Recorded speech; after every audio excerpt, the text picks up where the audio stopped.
Well, ladies and gentlemen, Amazon is the theme of the day, and I just want to throw a few statistics at you first before we dive deeper into our conversation. Now, what you can see on your screen are some pretty big numbers. I mean, 1.75 billion US dollars in daily sales. That's every single day. And look, 638 billion in global sales last year, and almost 500 million of that just being in the United States. Hands down, the biggest e-commerce option in the US, making up almost 40% of the entire e-commerce volume of the United States, the biggest economy on the planet. And third-party sellers like you dominate. 62% of units sold come from third-party sellers just like you. And folks, before we get into today's discussion, I just want to remind you that we have done an entire episode of the Clicks to Riches show on Amazon. You can we're going to pop that link in as well so you can explore. But what we've done in that episode is sort of lay the foundation. And today's episode, we're going to take that conversation just a little bit further. So in order to do that, I'm going to throw it over to my partner, Leah. So Leah, what do you have for us in terms of Amazon's success? Yes, so just by looking at the numbers, you know that you have to start exploring Amazon a little bit. I'm going to give you kind of some general tips overview, and then our guest, Addie, is going to really dive in a lot deeper. So how can you start successfully on Amazon? Well, first of all, you have to be compliant with their rules, and you have to keep your account healthy. What does that mean? Have a low late shipment rate, have a low order defect rate. Now, this kind of seems like common sense, right? You want to do that no matter where your buyers are, but Amazon's really going to be looking at that. And so Printify Choice is a great option here. We're going to route your orders. There we go. That's a tongue twister. We're going to route your orders to the closest print provider to your customers. They're going to get the cheapest shipping, the fastest shipping, and the best quality. Okay? So we know that Amazon lives by fast shipping and valid tracking. You've probably all bought something from Amazon. You expect it just as fast as your customers will expect their items, okay? It's also extremely important to follow all of Amazon's rules, look at their restricted products, and of course, remain compliant with their IP policies. And never try to hack the system, so to speak, okay? Don't try to have fake reviews, black hat keywords. That means don't try to keyword stuff, add in irrelevant phrases or unnatural phrases. It's just really going to be kind of off-putting for your customers and provide a poor user experience. Next up, you want to be obsessed, absolutely obsessed with your customers, okay? Successful Amazon sellers, they're not just focusing on short-term profit, but they're building long-term relationships with their buyers first. So how can you do that? Well, of course, offer faster shipping. We know Printify Choice is a great option for this. Prioritize quality products, quality designs, and consistently, okay? If you get bad reviews, they're gonna start slowly killing your listings, okay? And respond to your customer messages. Within 24 hours is preferable, and you can set up automated messages as well. And of course, you're gonna get refunds and returns. It's inevitable the more you start selling. It's all part of being a business owner, but treat it as an opportunity to build trust with your customers, okay? Don't fight your customers, offer them a refund if it's gonna save your sanity, but also be sure to resolve it, respond to it so that other buyers who are reading the reviews can know that you did what you can, you responded, you did try to resolve it. Next up, listing optimization. This is extremely important because your product page on Amazon, it's your storefront, right? It's not like Etsy where a shopper can click on your store and go into your entire shop, okay? Amazon doesn't really have that for individual sellers yet, so your product page is your storefront, meaning that you have to optimize your keywords. You can use Amazon's tools to find good keywords, to analyze your competitors. You want clear titles that are keyword rich, but don't look too spammy. And of course, you want high quality mock-up photos, lifestyle images, maybe multiple angles. Your POD mock-ups need to look absolutely real. And of course, you need to think about pricing and profitability. Now, Amazon is going to be ruthless on price. If you are overpriced without justification, you're simply not going to rank, okay? But of course, you don't want to undervalue yourself either. So price competitively, but do bake in your margin. I think Addie's gonna give us some more tips about pricing in a little bit. Reviews, social proof, we know that is extremely important. So these are going to help build your ranking. Encourage your buyers to post a review after they've bought your product, okay? Never buy your reviews. Don't try to post fake reviews through a fake account. Amazon's bots are probably a lot smarter than you are, so don't even think about it. And of course, handle any bad reviews publicly and gracefully. Again, this is going to show future buyers that you're responsive, you can be trustworthy, and that you do try to solve any situation. And last but not least, there are tons of resources and ways to learn and grow. First off, there's Amazon Seller University, then you have the Amazon Ads Academy, and the Service Provider Network. Now, we're gonna provide all the links for you in the description below this video, so you can either sign up or you can just explore more. And if you're already selling on Etsy, you definitely have the skills to scale even bigger on Amazon. And we have a special link just for you also in the description below. All right. Well, I think we have made our guest wait long enough. I'm excited to bring him out. So why don't we just go ahead and do that? Addy Wilson from Amazon, thank you so much for joining us today. How you doing today, bud? Doing great. Thank you for having me on, Martin. Wonderful. All right. So Addy is the program manager, is a program manager over at Amazon. So why don't you tell us exactly what that is and what the heck it is you do over there? Yeah, so I'm a program manager at Amazon Seller External Relations, and what we do is we travel around and educate small businesses about all the great programs and products that we have available to help your business thrive online. Okay. Well, before we get into our discussion, let's break the ice a little bit. I've selected a trivia question I want to ask you, and you folks watching at home can play along as well. Let us know the answer in the chat. So, Addy, are you ready for today's icebreaker trivia question? Hit me with it, Martin. Okay. All right. So, Amazon sells everything under the sun. And I was just checking before we went live. You guys sell diapers and coffins. So like literally everything from cradle to grave. So, you seeing as though you sell everything, but what was the first product ever sold on Amazon? Okay. I'm going to read these off. Was it A, a computer mouse? Was it B, a CD copy of Michael Jackson's Thriller? Was it C, a science book about fluid mechanics, or D, a toaster? Now, before you answer, I'm going to read it one more time. Let our audience at home answer. So put your answers into the chat. Was it A, a computer mouse? B, a CD copy of Michael Jackson's Thriller? C, a science book about fluid mechanics? Or D, a toaster? So, Addy, what say you? That's a tricky one. So I don't know whether or not we would have had a license to sell Michael Jackson's Thriller. Great album as it is. Toasters are pretty and mice, well, you know, that's something where anyone could pick up at their local micro center. So maybe I'll say the textbook. So your answer is C, a science book about fluid mechanics. Well, congratulations, Addy, and those of you that answered C at home, that is the correct answer. Of course, we all know Amazon started as a bookseller, but now they sell pretty much everything under the sun.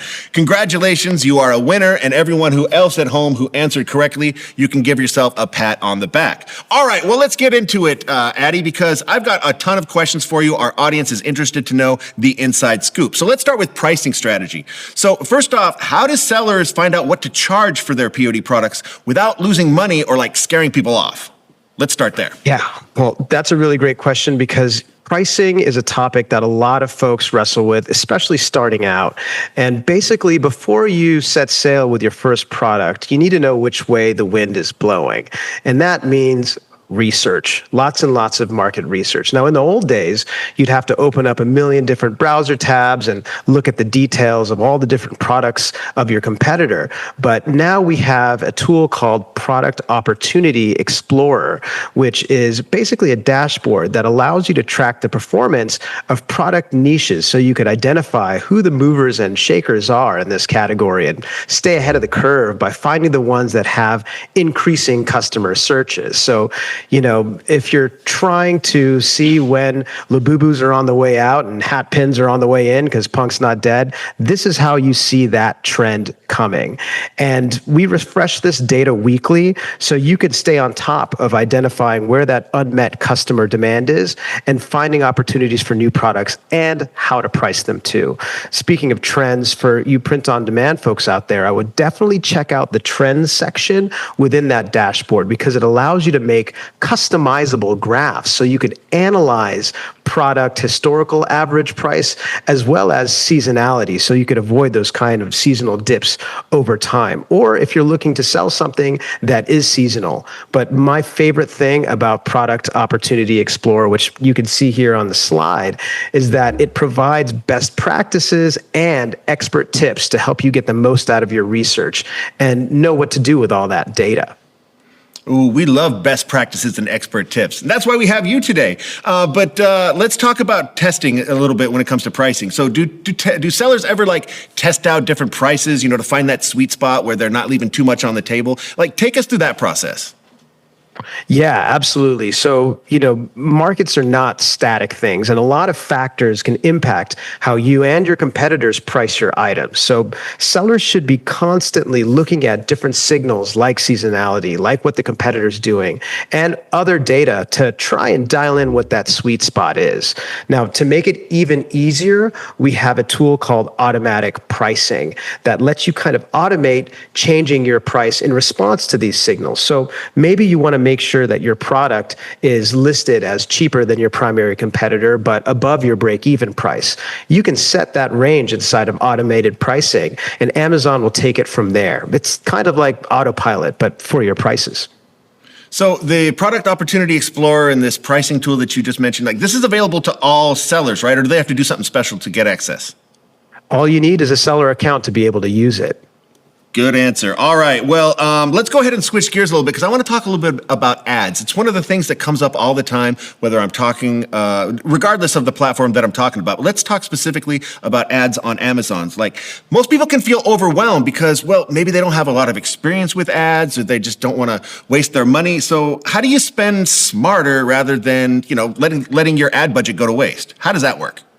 Yeah, so ads are a really important part about getting your product seen. And it's something that sellers should be thinking about at every stage of your business. So if you haven't started thinking about ads, today's the time to start. But you should also keep an open mind about all the different ways that you can use to advertise your product. Gone are the days where you had to go and take out an ad in your newspaper or climb the town water tower with a bucket of paint. I was thinking about a seller that I met just last month called Vital Pet Life out in Seattle. Husband and wife duo couldn't figure out what was going on with their dog, why it was so sick, until they discovered it had an omega-3 vitamin deficiency. So they went and got a $50,000 credit card and launched a business with Amazon back in, I'd say, 2013, I want to say. And now they're well into the millions of revenue. Now, they still spend a good chunk of that on advertising, but it's when the wife started a podcast with their vet on pet nutrition that they ended up unlocking a whole new segment of customers. Think about, dog boarding. Think about breeders, veterinary clinics. Now, their best-selling product isn't little tiny pills that you give to your little dog, but whole half-gallon jugs of fish oil, by far and away. Who'd have thunk it? But, if you're not ready to start a podcast just yet, but you are ready to begin advertising in Amazon store, there are two different types, mainly, of sponsored ads. First, you have sponsored products, which are cost per click ads that promote individual products. And then you have sponsored brands, which are cost per click ads that promote discovery and consideration of a brand up to 3 of the same products through custom headlines, videos, images, that kind of thing. And all you need to do to start it up is first think about what your targeting type is. And you can see how this looks like here on the slide. So what you want to do is choose first between automated targeting and manual targeting. Automated targeting will basically target products and keywords that are similar to the product in your ads, while manual targeting lets you choose keywords or products and set custom bids. Now, for new sellers, we definitely recommend selecting automated targeting if it's your first campaign or you're still getting used to how ads work. And when you use automated targeting, we apply multiple default strategies to match your ad to the customer that is looking for your product. Now, after you choose a targeting type, you need to think about what your bidding strategy is. There's basically 3 different bidding strategies. You have fixed bids, where Amazon won't change the amount at all. You have dynamic, down only, where Amazon will decrease your bid by a maximum of 100% when it's less likely to lead to a sale. But we recommend for your first campaign doing dynamic bids up and down, where it will go down if it's less likely to lead to a sale, or will go up to a max of 100% when we think it will lead to a sale. Okay. And then go ahead. If you do choose to go with, doing manual bid adjustments, you can go in and change the percentage across, rest of search, product pages, top of search when, you type something into the search bar. This lets you optimize your ad spend or improve visibility or target specific audiences at different points in their journey. And so the last thing that you want to worry about when starting your first campaign is naming it. We recommend keeping it simple and including the date, just so that you could keep track of it if you're running multiple campaigns, and then setting a date range for it. Now, the pro tip here is don't set an end date. Just pause it if you want to stop the campaign, because once that end date comes, you won't have access to a lot of that customer data that you see as part of that campaign. And then lastly, just setting a daily budget. The minimum is $10, but of course it could go way higher than that. And at the when the amount runs out, then the campaign stops for the day. Yeah, thanks, Addy. Leah, I think we just saw like a Amazon ad masterclass in like 3.5 minutes. It was really good. Yeah, really good. And yeah, Addy, thanks again for giving me one more thing to worry about with my dog. Now I got to monitor their vitamin levels. So thanks for that. But let's shift gears a little bit, because people want to know how to get their listing noticed like organically, if they're not ready to pull the trigger on ads or things like that. But like, how do you make sure that people actually find a listing organically on Amazon? Yeah, so there are 2 types of ads, right? There's earned, and then there's paid. Now, if your customer sets out to buy your product and clicks on one of your paid ads, great. But when it comes to organic discovery, and especially for you print-on-demand folks out there, you're selling a highly visible product that can spark someone's interest just by looking at it, right? So you want to be really intentional about how you go about building your brand and doing it in a way that helps you out with that organic discovery, especially at the early stages, and starting with your name.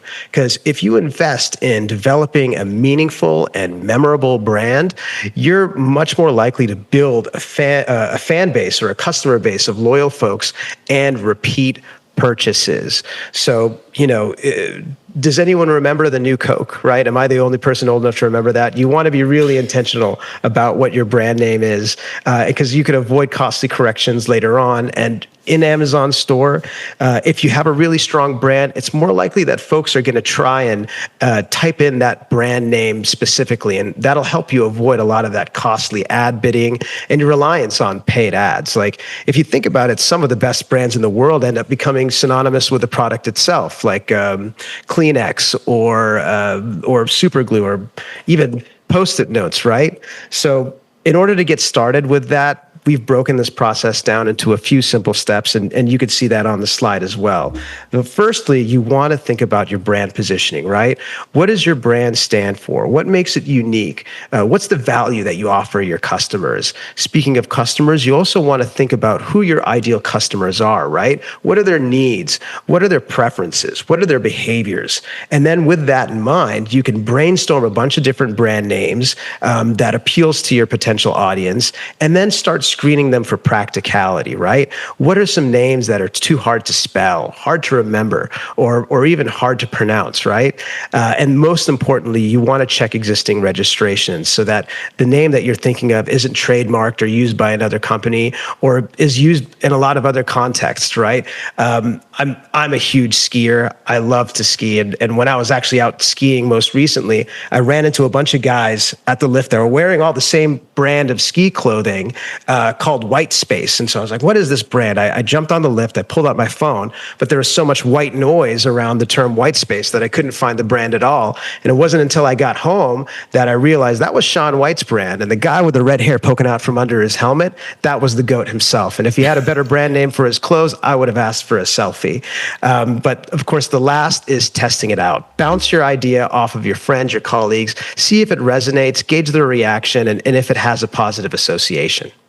All right, well, let's stay on the topic of organic discoverability because our audience here on the Clicks to Riches show, they love tips. So how about a tip for that people have used to tweak the titles or the images that have resulted in increased views and or sales?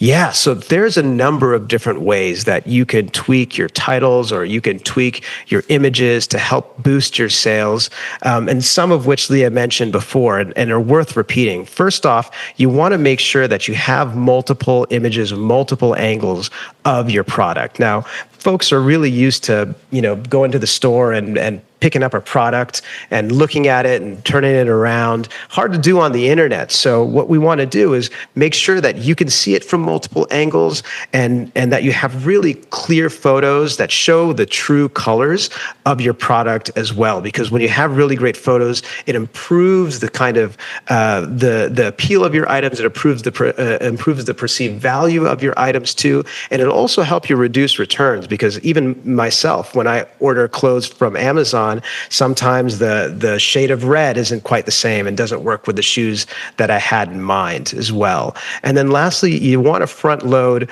your keywords in your title, not make it too wordy, but that'll help you out in terms of discoverability and your search rankings too. Okay, well, I want to switch gears a little bit because I want to cover as many topics as possible. So the upcoming holiday season, it's right around the corner. It's going to be here before you know it. But timing is everything. So what's your recommendation for, how far in advance should someone start preparing for the holiday season on Amazon? And what's your, getting ready checklist? What does that look like? Yeah. So preparing for peak season is a constant effort. You should really be starting this as early as possible because peak season isn't just about increased orders. It's a really intense trading period that's going to put pressure on all aspects of your business. And with that being said, I would say at a minimum, 3 to 6 months out is when you should start crafting a holistic peak season strategy. Starting with, what does your sales data look like, right? Dive into your trends, dive into your website traffic to make sure that you have the data you need to make really compelling offers. And then you want to think about your advertising strategy, right? You want to launch campaigns on the channels that you know are effective, focusing on high intent searches. You want to plan your budget early and create memorable ads so that you don't have to rely so much on discounts. And then lastly, customer engagement. If you have an email list, think about segmenting that and then maybe sending exclusive offers to your best customers, or even sending out gift guides in advance of the peak season to help build anticipation. But another really good thing to keep in mind about seasonality is, a lot of different things can contribute to what your peak season is. Your peak season might be different based on the product. It might be different based on where you are in your business or where you're selling your product. If you're doing print on demand flip-flops or winter hats, they'll be different. Christmas ornaments versus, different tumblers to keep your pumpkin spice lattes. Your peak season is going to start differently. And if you're selling beach towels, you might want to think about focusing in the winter in the Northern Hemisphere, in the summer in the Southern Hemisphere. So Amazon Brazil or Amazon South Africa might have a lot of customers ready to get your printed beach towels. Oh, okay. How about an example? Can you give us an example of someone that really found success during the holiday season? I think that'd be helpful to the audience. Martin, you mentioned Halloween a little bit earlier, and one of the favorite sellers that I've worked with so far is this small company, well, not so small anymore, called Morph Suits. Now, they started out in the UK making these really cool sort of latex costumes for things like fancy dress parties and stag do's and hen do's, which they call, bachelor and bachelorette parties out there. But as their business started growing and they expanded into the United States, very quickly they realized that now their peak season isn't summer anymore, but it's Halloween. And they really leaned into that demand. And now they're doing costumes under license for companies like Disney. No way. Well, you know what? I think I actually bought my Halloween costume last year on Amazon. If anyone's interested in seeing us in our costumes, we actually did our Halloween episode last year. You can see that in the live section of our YouTube page. If anyone is interested, and go ahead and subscribe if you haven't already. But I've got one more question for you on the holiday season before we move on. Can you share like another tip, like a tweak or something that somebody like an adjustment that somebody made that actually paid off for them during the holiday season? Yeah, so like I mentioned before, you really want to be on top of your strategy well in advance of the peak season. The last minute is definitely the last place you want to be making any big changes. But that being said, you may want to think about temporarily boosting your ad spend on the highest margin items during the peak traffic hours, rather than trying to spread it all out evenly. This way, you're focusing your traffic on the items where you can afford the deepest discounts. Ooh, I like that. All right, so let's switch gears again, because a lot of our audience that's watching today, well, they're finding their success and searching out their path on Etsy. So let's talk about making that big leap from Etsy to Amazon. Like, what's that path actually look like? Can an Etsy seller really use their existing playbook on Etsy and find success on Amazon, or is it like a whole new ballgame? Well, any seller will tell you, e-commerce can be a tough business. So any experience that you have and can bring into Amazon store is useful. But what's important to know is that, these programs and products we develop for small businesses at every stage in their journey. So whether you've been selling for years or if you're just starting out, the integration that Amazon has built with Printify means you can set up a seller account in minutes and then go and use Printify's product creator to publish it directly to Amazon store and have access to millions of customers right on day one. I'm going to give you like 30, 45 seconds, something like that, to provide some last minute tips for our audience. And I'll give you a little bit extra time if you can give us an example. So what do you got for us, Addy?